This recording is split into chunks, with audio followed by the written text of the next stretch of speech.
Nermeen Shaikh is a co-host and producer at Democracy Now! She is the author of The Present as History, Critical Perspectives on Global Power. She has a master's in philosophy from Cambridge University. Democracy Now! Regularly features documentaries to hear from voices missing from other news. While mainstream broadcast journalism tends to favor the point of view of those in power, Democracy Now! Strives to bring historical context and highlight voices from the grassroots in its coverage of colonialism, patriarchy, racism, war, and labor.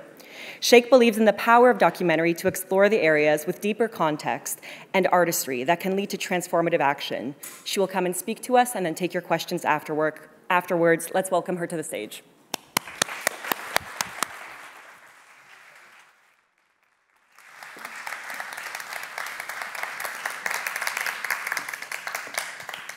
I'd like to thank Dorota and all the organizers of the documentary conference for so kindly inviting me to speak here at the Toronto International Film Festival, a festival I've long admired. It's truly and in every sense an honor.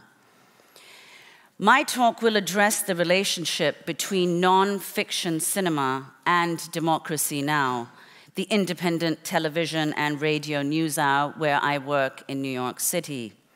We broadcast here in Canada, as well as in the US, of course, and around the world on multiple platforms and on hundreds of channels. I will focus on the use of images, especially the moving image, to represent contemporary events, with particular attention to the question of what events are deemed worthy of representation and what events seem to disappear from public view virtually moments after their occurrence. In other words, what is captured in the frame and whose present remains undocumented? What role can independent news media and documentary film play in more fully chronicling the present, or more accurately perhaps, the present as it vanishes? Since, as we know, to chronicle an event is always already to chronicle history. It is impossible then not to begin with today, this date, and indeed this day, producing as it did several stunning images which rapidly came to represent the horror of what occurred on that fateful day, that is, this day, Tuesday, and this date, September 11th, 2001. So totally did these images arrest our imagination, in effect on a planetary scale, they all but rendered verbal expression irrelevant, soon coming to replace whatever impression we may have once had of the event, we each individually, all of us collectively. Perhaps no other historical moment in recent memory has demonstrated so clearly the authority and the persistence of the image, its capacity to symbolize an event, indeed to determine our very recollections, our perceptions, our sentiments. Much like any iconic site, think for instance of the Eiffel Tower or the Taj Mahal, it seems even a catastrophe that is experienced can be almost entirely replaced by its representation. And this day, this date, is one such catastrophe. This raises the question of what it might mean to attempt to fully represent what happened. What is the role of the image here, and what of narrative? And even more, what is left out as certain images take on such iconic status, acquiring, as images of this day did so swiftly and universally, the exemplary model of tragedy, of suffering, of catastrophe. As we all know, to document, to frame, is also to exclude.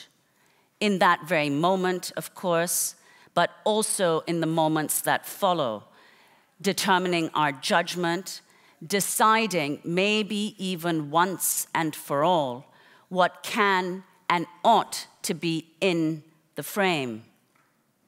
Such a catastrophe as occurred on this day, then, attaining the iconic status it did and has, seems to have eclipsed tragedies elsewhere, precluding the possibility of including in the frame so much of what ought to have been deemed worthy of equal representation.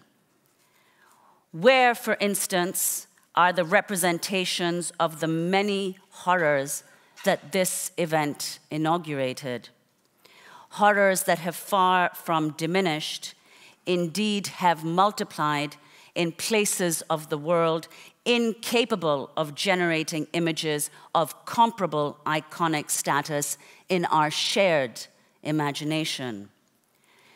Indeed, the scale of the catastrophe that has ensued globally is perhaps unfathomable to us, so shielded have we been from any visual accounts, precisely, that is, from images.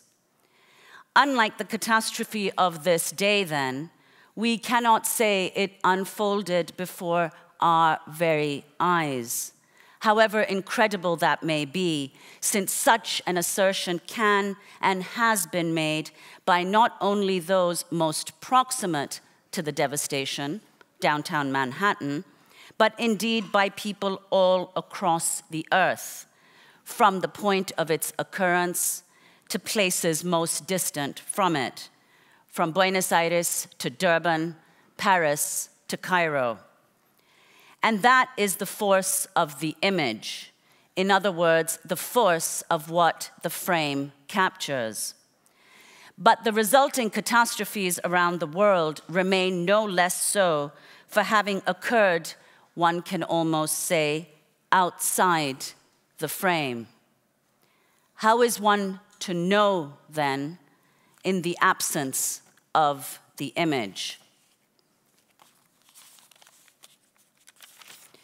To illustrate, in the moment immediately following this tragic day, and in the moments succeeding it, to be precise, from 2002 to 2016, there were almost 4,000 ruinous, catastrophic events in other parts of the world, and in the crudest quantitative sense, taken together, more catastrophic than the one on this day, specifically in 3 countries. That is, there were almost 4,000 suicide attacks in Afghanistan, Iraq, and Pakistan, which resulted in nearly 40,000 deaths.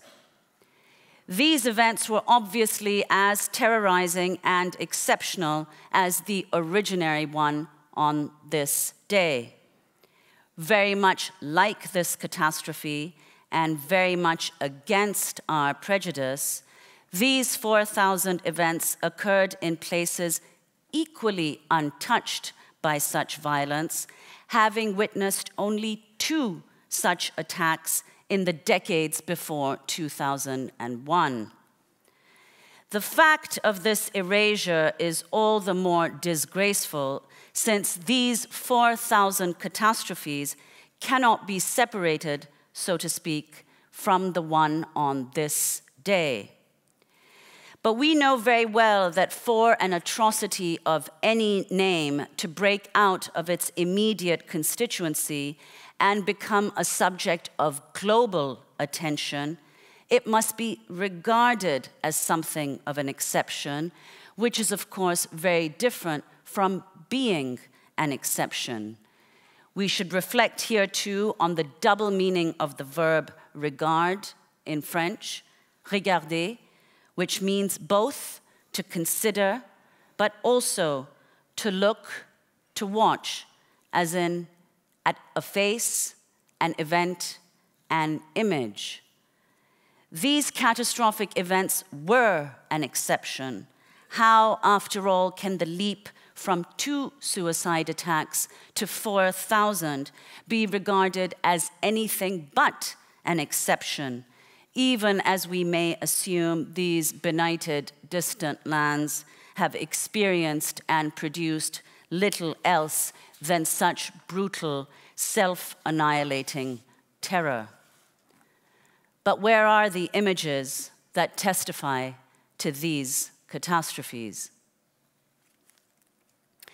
This is, of course, only one among many of the more egregious instances of the erasure of historical events, or at the very least, of the distortions of history, of its representations, with so much left out of the frame. What does this say about the force of the image, its presence, and even more, its absence? What can compensate for this lack, such a massive differential in the making and perception of history? And how is one to overcome the multiple complications that any representation brings in its wake, since there is the related problem that not all violence is viewed with the same investment, or conversely, with the same detachment? So any coverage of such, as it were, absent events carries a double burden, enabling the fact of the event to be brought into public consciousness and attempting to convey the gravity of the suffering there in such a manner that it corresponds to the gravity of the suffering here. The idea that what counts as suffering is only the identity of certain victims is a terrible way to perceive any tragic event, since inevitably and all too obviously, as recent history amply testifies, this idea transforms justice into vengeance, resulting in the predictable and all too widespread and recurrent cycle of violence, retribution, and endless war. There is the added concern, of course, that visual representations alone do little to enable understanding, with the media relying all too often on spectacular, shocking images that elicit at best some fleeting sympathy, a little pity, which seem all too easy to feel and equally easy to disregard. So even where documentary and broadcast images exist and are circulated, think, for instance, of children on the brink of starvation in Ethiopia, or more recently, the dispossession of hundreds of thousands of Rohingya refugees in Bangladesh, or most spectacularly, perhaps, the young Syrian boy, Aylan Kurdi, whose lifeless body appeared on a Turkish shore. These images conceal almost as much as they reveal, telling us nothing about what lies behind such suffering, but simply evoking these predictable sentiments, which, as Susan Sontag reminds us, carry an added danger. Insofar as we feel sympathy, we assume we are not complicit in what caused the suffering. How can an image, a documentary, a narrative make up for this lack? And how should we then, we as filmmakers, we as reporters of the news, in other words, we who are responsible for the production and dissemination of images and therefore of knowledge, of affect, indeed of memory, what is it that we might do to repair this insufficiency, this historic and persistent hierarchy, or even, in the most generous reading, this benign neglect? At Democracy Now!, we see our principal task as working against this prejudice, against these erasures, and actively for an expansive and truer representation of the history and present we inhabit. In our coverage, we repeatedly move outside the frame, seeking what has been excluded and insisting again and again on its necessity as the only means of moving towards a more just and equitable framing and portrayal of contemporary events and their antecedents. While mainstream broadcast journalism tends to focus on those whose voices and images are already considered worthy of being in the frame, in other words, the perspective of those in positions of power, of those whose authority remains unquestioned, we strive to present individuals and groups who have been structurally excluded from the frame. We all know, and certainly affirm often enough, that the way to justice must include the attempt to persistently broaden the space of public affects, to recognize that the sites of suffering must be envisaged on a universal scale, encompassing no less than all of humanity.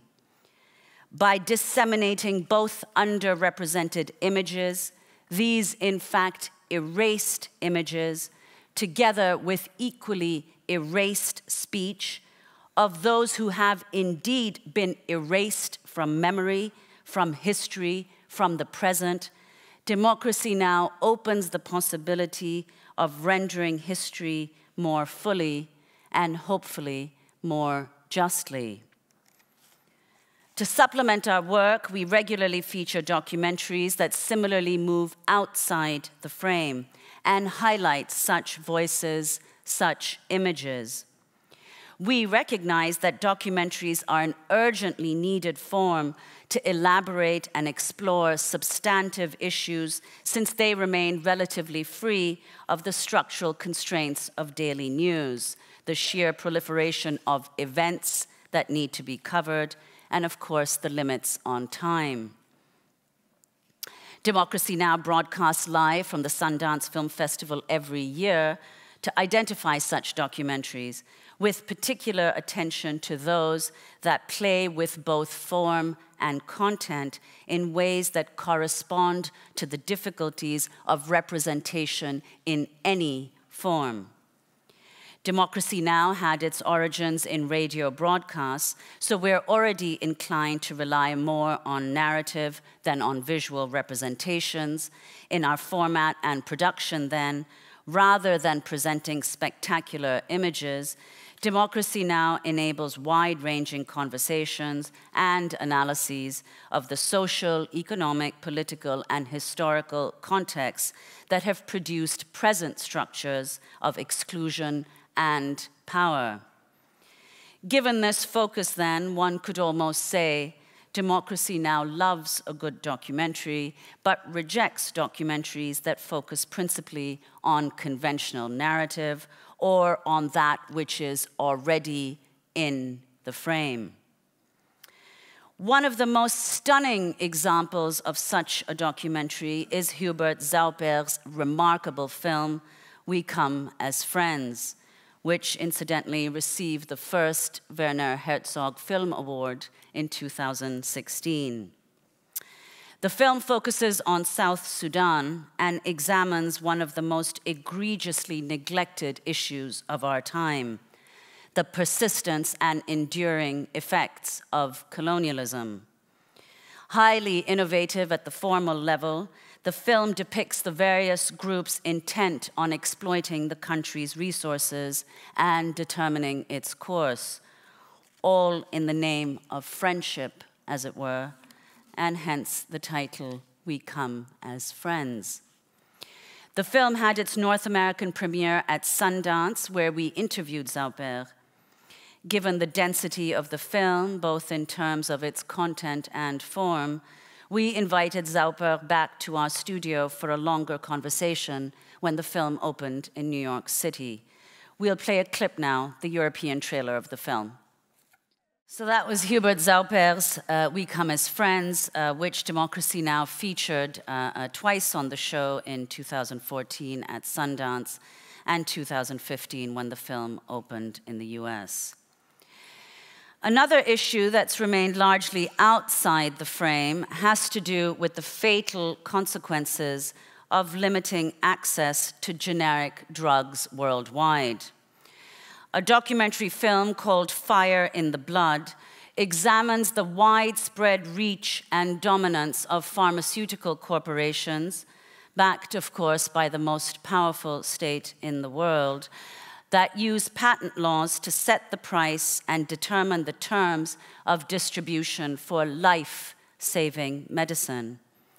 Fire in the Blood focuses in particular on AIDS drugs and the lethal effects of high pricing on patients across Africa in what some have termed the, quote, crime of the century, in which millions died. At Sundance, Democracy Now! Interviewed the director, Dylan Gray, and one of the subjects of the film, Ugandan Dr. Peter Mugenyi. And these are just two examples of the hundreds of documentaries we've featured on the show. There are many more we're keen to present, thanks to filmmakers equally committed to moving outside the frame, to correcting our propensity to see only what is commonly regarded as worth seeing. We are attentive here to the lessons of Guy Debord, one of the most acute observers of the violence produced by the present domination of images and mass media. Debord condemned what he termed the society of the spectacle, arguing that it works principally as a means of justifying the dominant order. Our task at Democracy Now!, our task as participants in the making and consuming of images, is surely to work against such justification, and even more, to use the spectacle to serve the casualties of this order and not its beneficiaries. Thank you.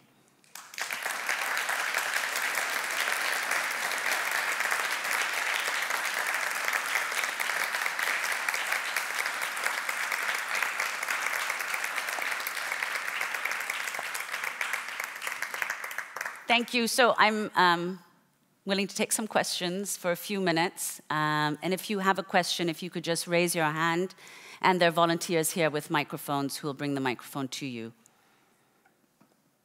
Please, the gentleman in the front.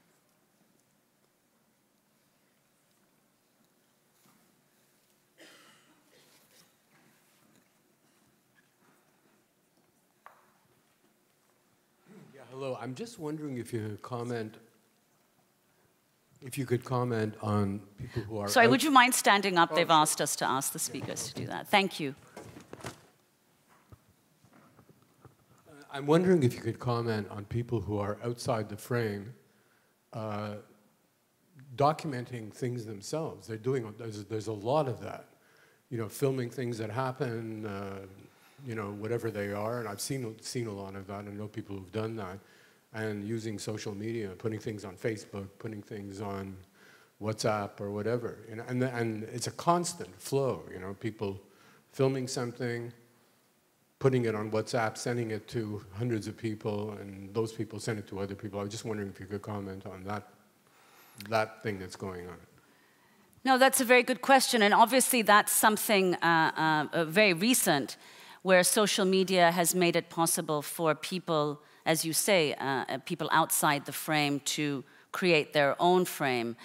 I suppose, as far as we're concerned, I mean, that's one of the things that Democracy Now! Does, and what many of you here as documentary filmmakers do as well, which is allow those people who take that initiative, who are able to do that and disseminate their work through social media, to have more platforms. I mean, obviously, if you have a documentary, if you appear on a daily global news broadcast, you immediately have access to an audience that perhaps you wouldn't have access to if you're just distributing it on your own platforms. But I think that that's a very good point, and the more we see of that, the better it is, because of course it's also true that people who are excluded in that way and who document what others aren't aware of, often the news doesn't know until those things emerge on social media, so they're kind of breaking news, right? Which is why now people look at Twitter or Facebook, etc., to learn what the networks aren't broadcasting. So thank you for that question. Yes? Hi, I just had a question that would kind of pertain to maybe younger journalism grads and anyone else, young generations that are entering into the media industry.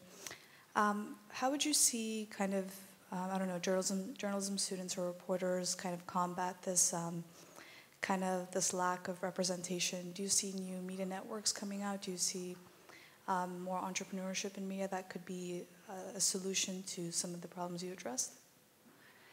Yeah, no, I think, thank you.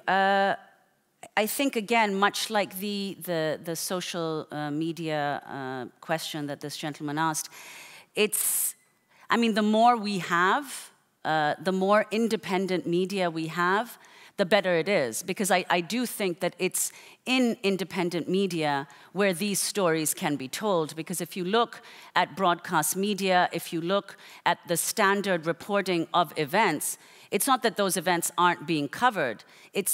The question is, from whose perspective are they being covered? And if you only include the perspective of those who are, let's say, at the level of power determining the course of those events, you're only learning a fraction of the story. Independent media of whatever kind, Democracy Now! Is obviously one example. There are many others, and there ought to be more. We have an inclination to look elsewhere. And obviously there are difficulties in, in funding sources and other constraints that younger journalism graduates will face. But on the other hand, because of what this gentleman said as well, one doesn't really need that much. I mean, there are people now who are inventing all kinds of online platforms which are very rapidly gaining massive audiences, and they start with very little.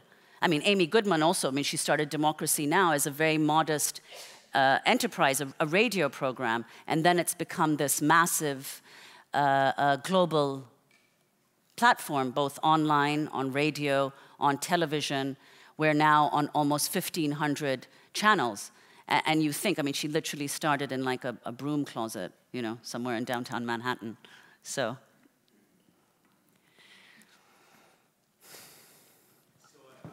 I appreciate what Democracy Now! Has been doing. It's an amazing story.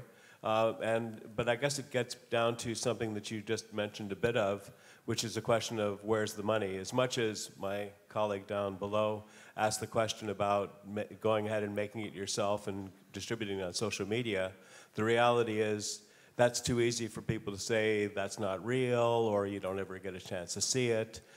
So how is it possible in the kind of media framework that we're in these days for more shows like Democracy Now! To happen? And I guess on a further level, how do you get a film like Hubert Sauper's wonderful film to be seen by audiences? Because quite frankly, it was a great film and very few people saw it.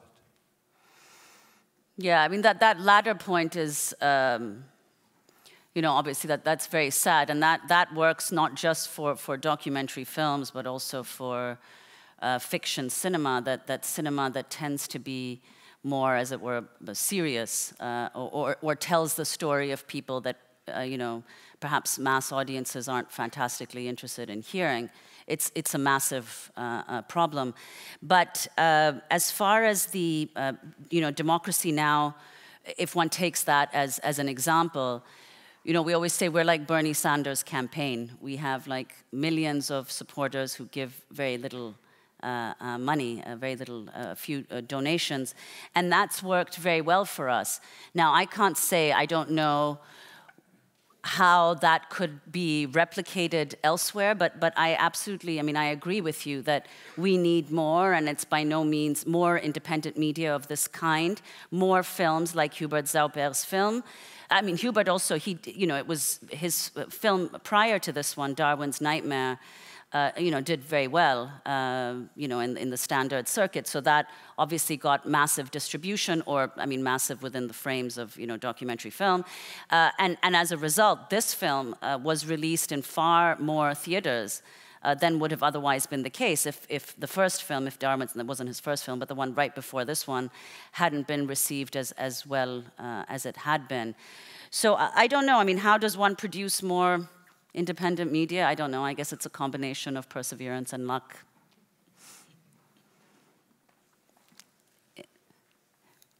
The person there in the corner. Hi, my name is Karen King. I'm a producer. I want to just caution people because I think that there's this sense of, oh, it's so easy to create content now because you've got access to the internet.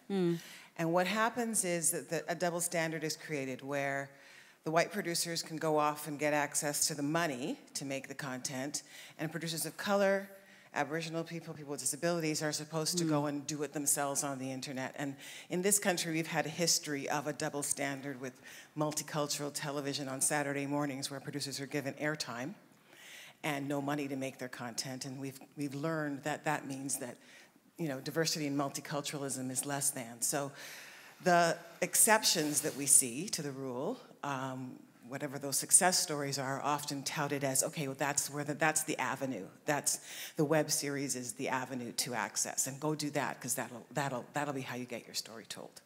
So how do we mitigate that second tier, that second class treatment of we as the storytellers? There's this whole sensibility of the white filmmaker can go and tell the stories about us, but when it comes to us wanting to tell our own stories, how do we mitigate that sense of, being shunted off to the lower budget tier?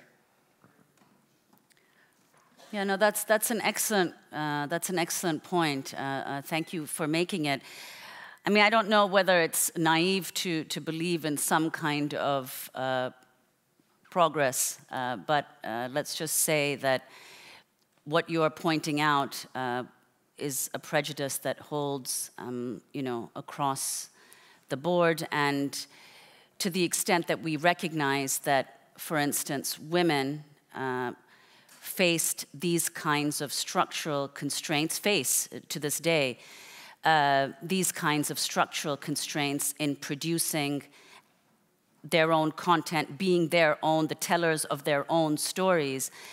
If one believes that that's moderately shifting, or the space for such production is expanding, then I don't know if it's naive or silly to think that may be eventually the case for producers, directors, actors of color.